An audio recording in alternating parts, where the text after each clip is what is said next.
Halo Ashura, mi bwana, yule si mama yako yule tulikutana naye leo?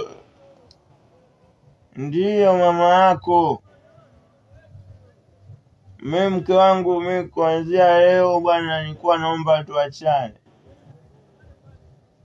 Nilikuwa naomba tuachane maana mimi bwana, mimi mpenda mama yako bwana. Kumbe mama yako ana makalio namna hiyo, ana matako. Mimi bwana napenda makalio, na wewe una vingumi ya shula. Nampenda mama yako.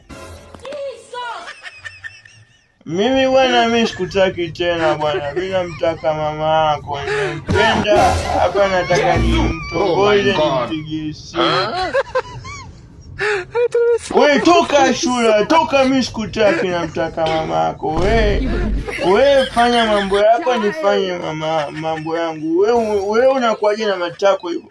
Kwanza wanawake ambao hamna matako mliwe na mamba. Msikie kwenye mto Kagera, mliwe na mamba mfe.